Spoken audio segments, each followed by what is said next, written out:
It is the 1st of September. Oops. It is the 1st of September, approximately 7:25 a.m. Today, we're going to be getting into Nugget and Foot 1.6 on homomorphisms and isomorphisms. Get this thing here.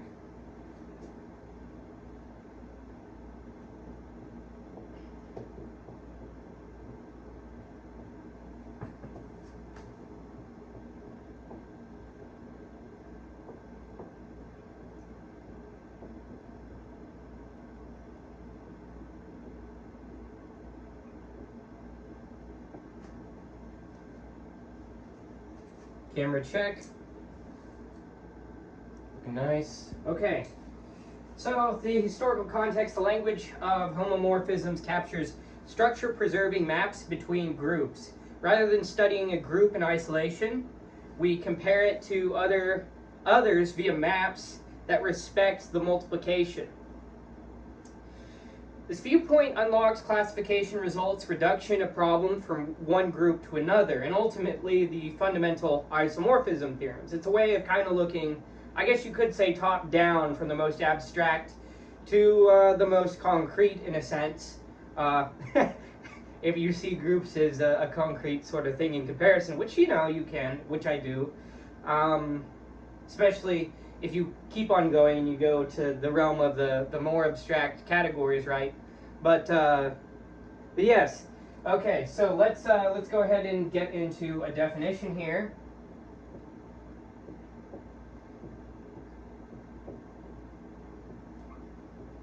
Let the group G have the multiplication operation over it, and H be operated on by this asterisk here, be groups a function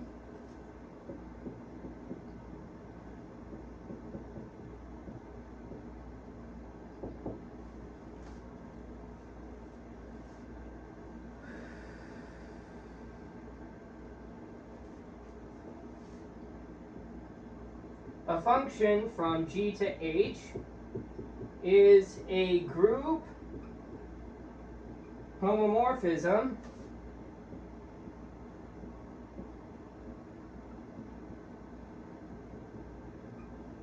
if for all x, y within G, we have it be the case that the function of x operating with y is equal to the function of x operating with the function of y. If this function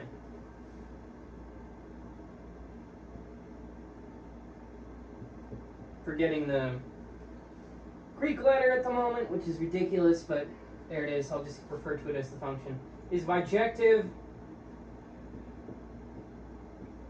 and a homomorphism,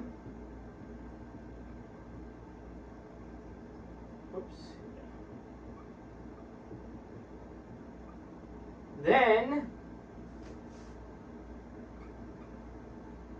it is an isomorphism. Isomorphism. Homo meaning same, iso something similar. Okay. In this case, we write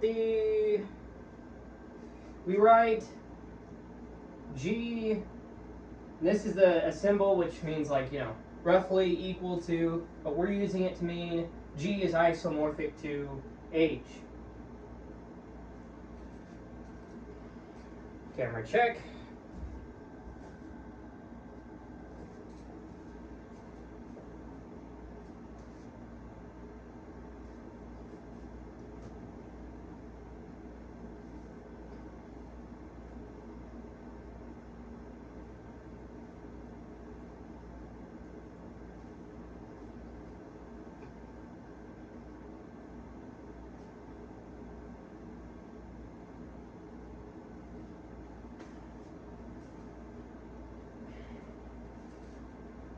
So let's move on to another definition.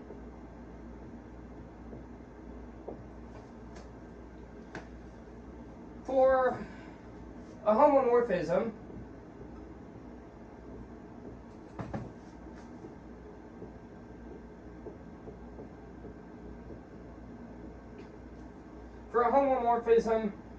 where the function maps G to H, the kernel and image are, let's go ahead and give these to their own line. Our kernel of the function is equal to the set G within the group G, such that the function of G is equal to the identity of H, which is crazy, right? That's pretty cool. And the image of the function is equal to the set such that the function of G such that G is within G is less than or equal to group H.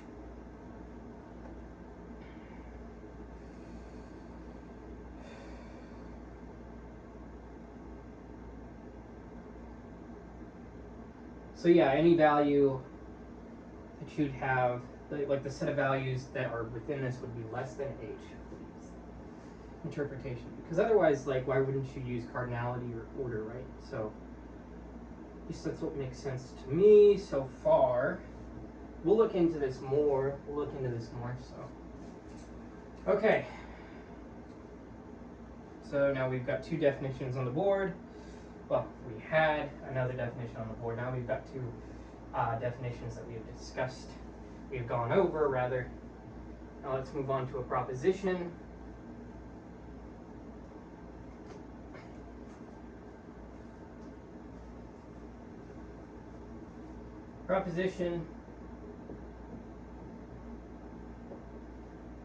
So this would generally be that homomorphisms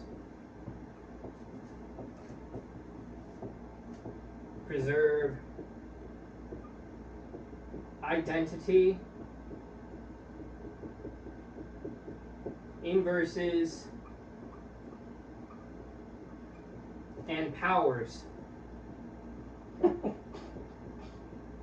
Superpowers, man. Okay, so let a function from G to H be a homomorphism.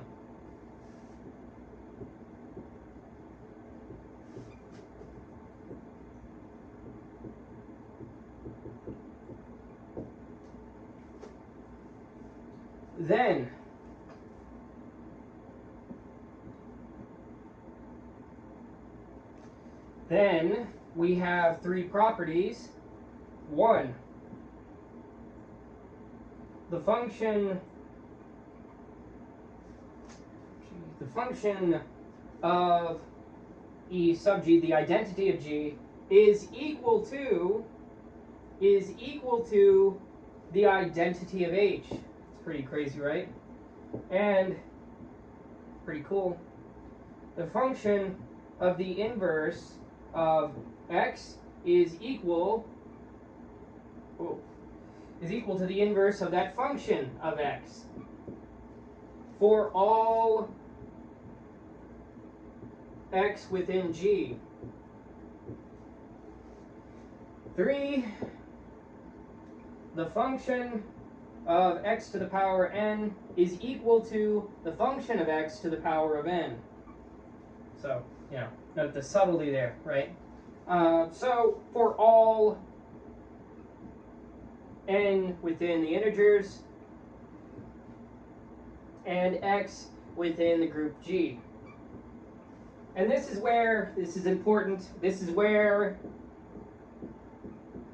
X to the power of 0 is equal to the identity of the group G, and X to the power of negative n is equal to the inverse of x to the power of n.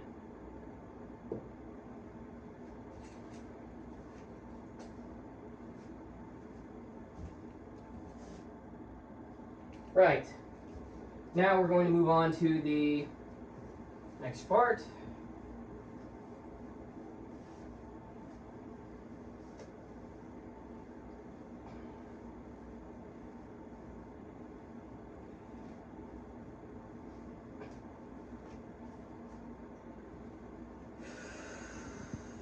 Right. Which is the proof. Want to know how it got these properties? Well, let's take a look. Well, I mean, how it is logically consistent that such things have these properties. So, since the identity of the group G multiplied by the, identity of the group G is equal to the identity of the group G, we have that the function of the identity of group G is equal to the function of the identity of the group G operated with the function of the identity of the group G. These are supposed to be capital. Which, as we discussed earlier, is equal to the identity of the group H. So left cancel the function of the identity of group G in H to obtain that the function of the identity of group G is equal to the identity of H. So that's where I mentioned earlier, where we were headed. This is how we get there, right? Map. The map of maps. A proof is. Sounds like something Yoda would say. But anyway, E sub H, the identity of group H, is equal to the function of e to the E sub G, which is the function of the identity of group G, which is equal to the inverse of, so you get x times its inverse here, which is equal to the function of x times its inverse is equal to the function of x times the function of its inverse, which means that the function of its x's inverse is equal to the function of x inverted. So the inverse of the function of x is equal to the function of the inverse of x.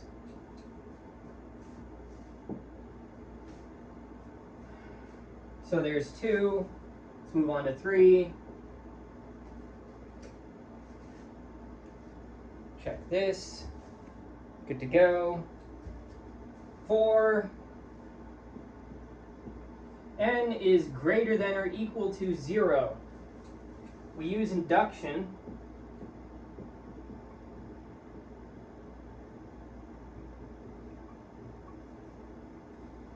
So we'll start with the base case. The case n equals 0 is what we found in 1.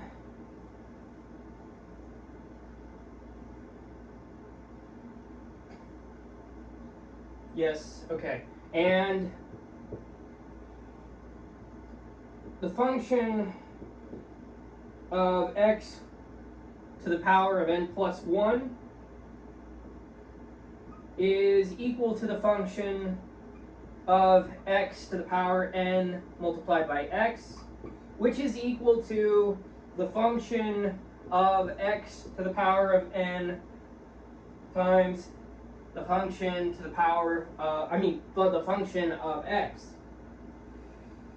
which is equal to the function of x to the power of n, that function to the power of n, times the function of x, which is equal to the function of x to the power of n plus 1.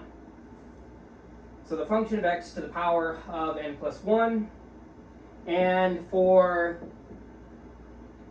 n less than 0, right, n is equal to negative n, with m being greater than 0.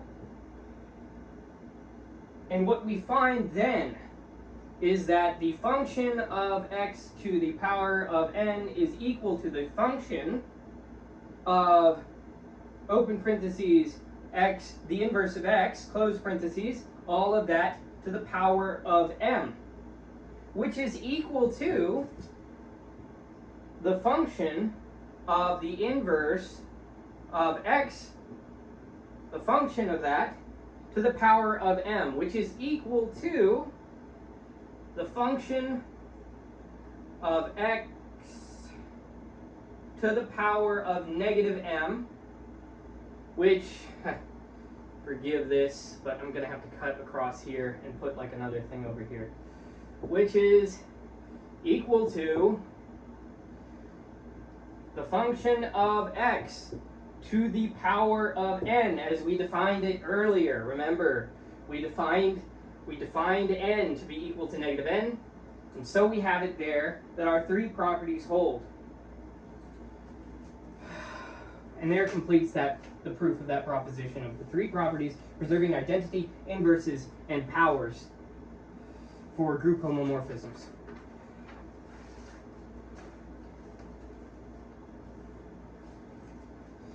Camera check. Good to go. Let's move on to defining another, well, let's go on to another proposition.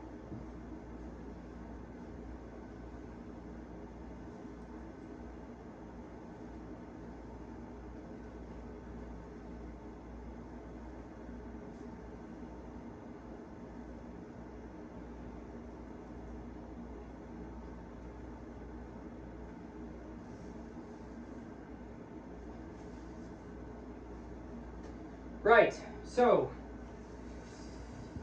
here's another proposition, which basically says that the kernel and image are subgroups. Now, more specifically, let's say let the function which maps G to H be a homomorphism. Then the kernel, sorry. I said earlier that this symbol, this is phi. This is phi, if I'm not mistaken. There we go. And also, I said earlier that this was less than or equal to, but that's incorrect. This is the symbol for subgroups. So, goodness, it's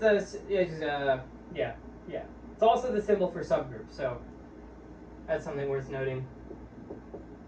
Denote subgroups.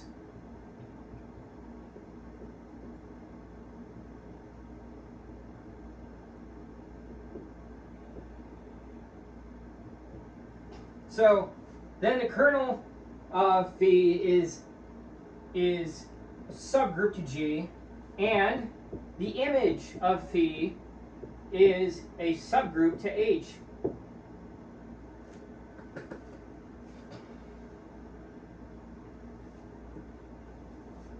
So now, kind of intuitively speaking, that's kind of That's a good symbol to use. I would have preferred that they made up another symbol, but that's fine. So let's get into a proof of this. For the kernel of phi, we find that the identity of the group G is within the kernel of phi by previous proposition, right?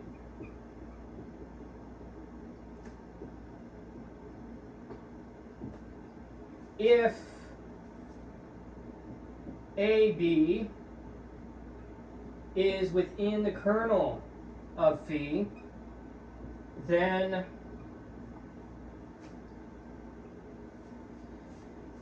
we have that the kernel of A inverse phi is equal to, sorry, did I say the kernel? Then we have that phi of AB of A inverse phi is equal to phi of A, phi of B inverse, which is equal to the identity of H, the inverse of the identity of H, which is equal to the identity of H. So A inverse B is within the kernel of phi by definition of kernel.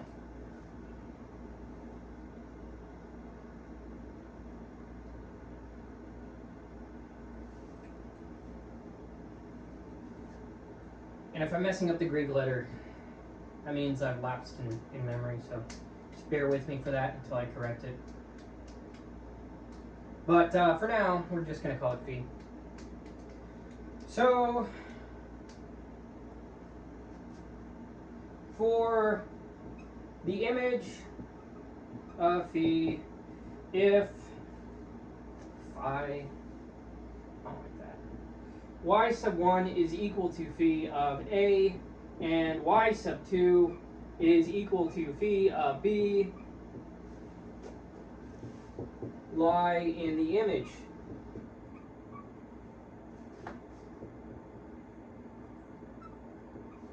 Yeah. It's different looking at the symbols versus having to articulate the stuff. For the image of phi, if y sub 1 is equal to phi of A and y sub 2 is equal to phi of B, lie in the image, then y sub 1 times the inverse of y sub 2 is equal to phi of A, phi of B. The inverse of that function, the inverse of phi of B, is equal to phi of A,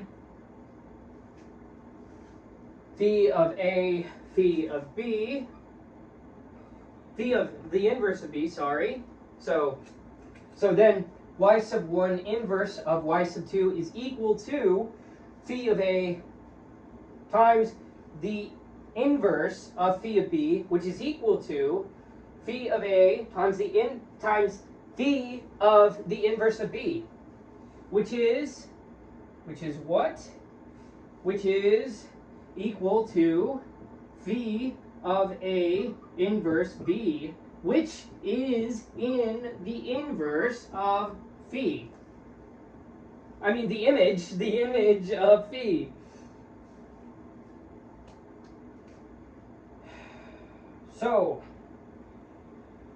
So what else can we say here? Well, we're missing this part, which is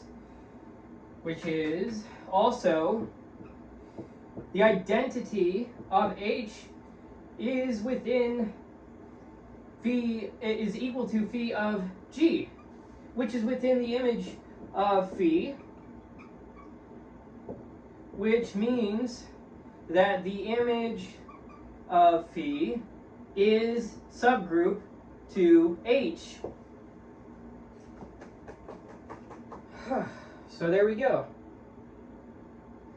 There's a lot more rigorous proof that could be done, but you know, like I said, the lecture portions of what we discuss in these videos isn't. Well, the lecture parts of these lectures aren't necessarily designed for that so much as the exercise in review portion is. So stand by for that, I guess. So yeah, let's move on to another proposition here in just a moment.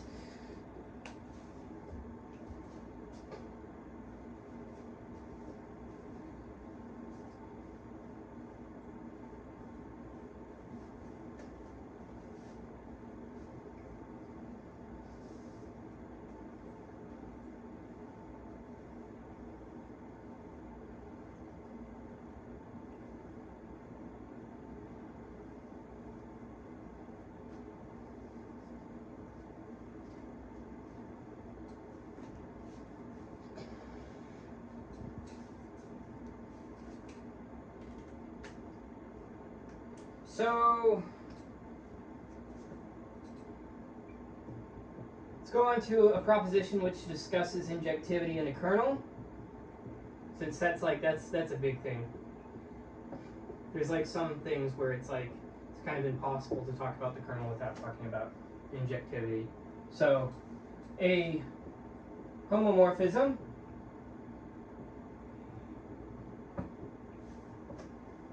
phi which maps G to H is injective if and only if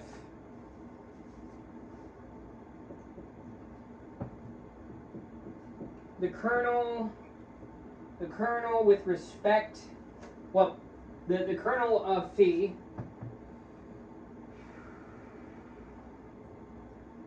is equal to the identity of G.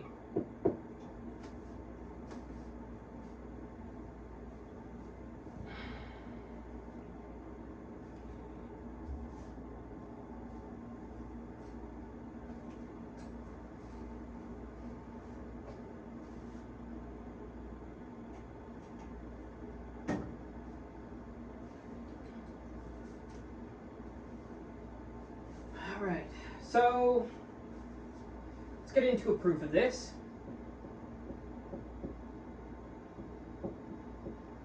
Starting with the rightward arrow here.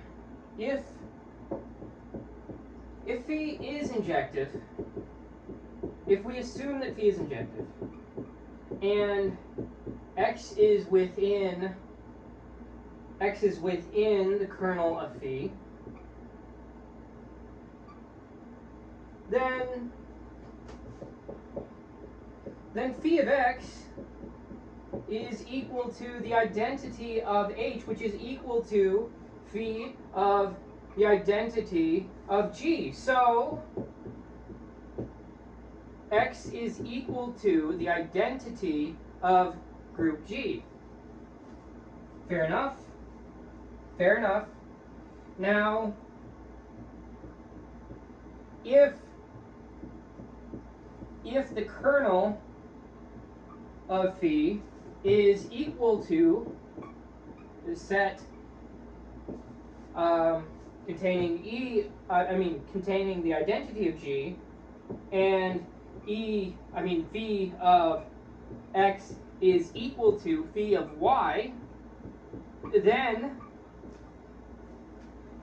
we have that E of h, the identity of h, is equal to phi of x times phi of y, well, times the inverse of phi of y, is equal to phi of x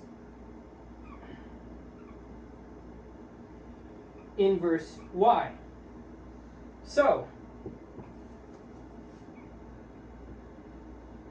x inverse y is within the kernel of phi.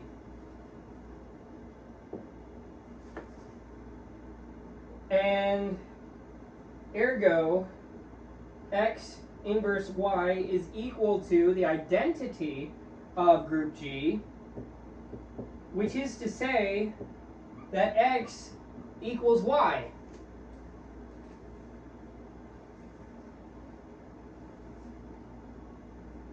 This goes that way, goes this way. Yeah.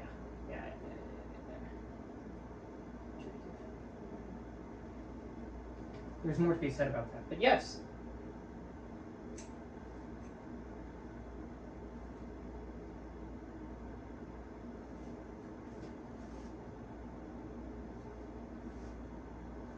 Righty then.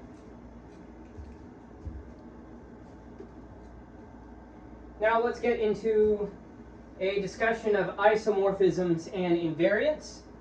Invariant simply means no variant, right? Not variant. So that'll be interesting. That which relates to an almost to a roughly equal in structure to the things which do not change. That's very, very philosophical. But let's get into the definition here. A bijective homomorphism phi with respect to which maps G to H is an isomorphism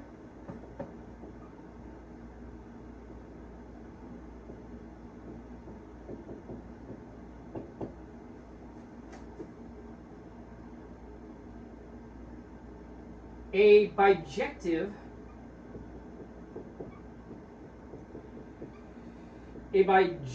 homomorphism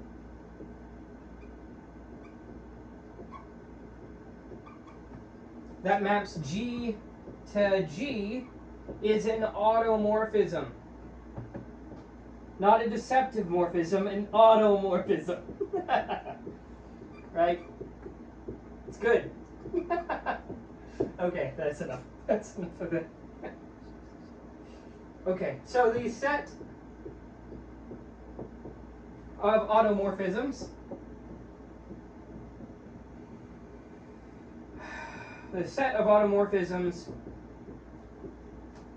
of G is denoted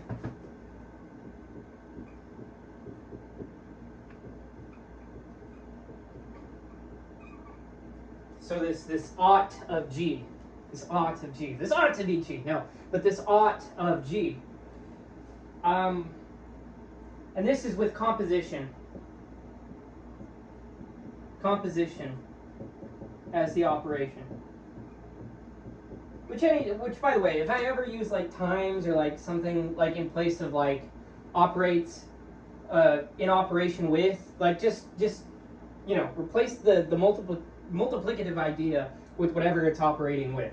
I'm using times as a way to just sort of quickly and easily just say it, but what I'm really saying is operates with this in accordance with the operation rules that lie therein. So in this case, with composition as the operation.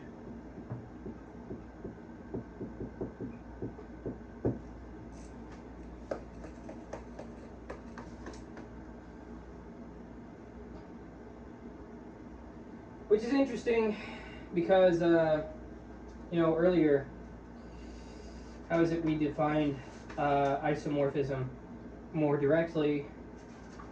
Let's see here. Let's go back to that.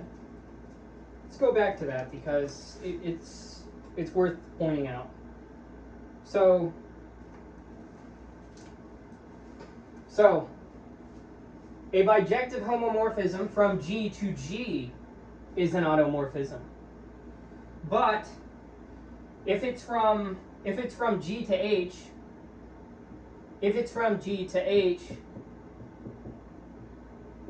yeah, that's an isomorphism. So that's worth noting. It maps a group back to itself. If it maps a group back to itself, then it's an automorphism. If it's bijective, a homomorphism, and it maps back to itself, it's an automorphism. If it's bijective, a homomorphism, and it maps one group to another, it's an isomorphism. So that's a subtle thing to note there, but it's worth noting. So, because they're different structures.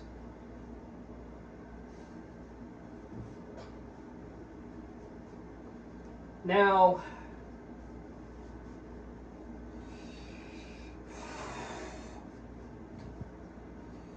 let's get to another proposition here.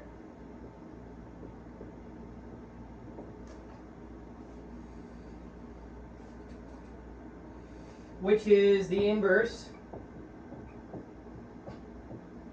of an isomorphism.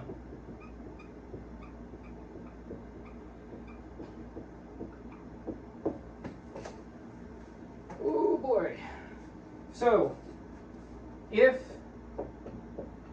the function phi, which maps G to H, is an isomorphism,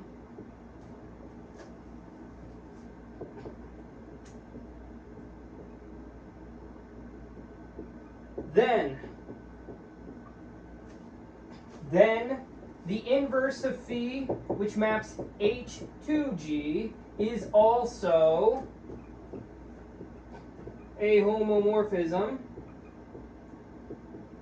And this is, this is sort of clear to see due to the bijective nature of an isomorphism, but let's get into it more explicitly. Hence, an isomorphism.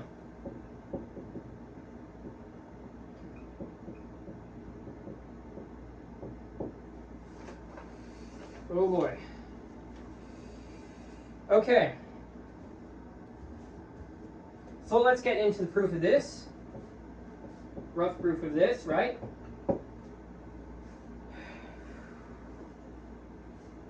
So let A be within H. Now, since phi is bijective, choose x to be within, well, x and y to be within G, with phi of x equal to A and phi of y to be equal to B. Well, what can we get out of that? Well, then phi, the inverse of phi with the inverse of phi of AB is equal to the inverse of phi of x, phi of y, which is equal to the inverse of phi of phi of xy, which is equal to xy, which is equal to inverse of phi of A, inverse of phi of B. And this shows, well, what's the structure that we're looking at here? Well, it's that the inverse of phi is a homomorphism.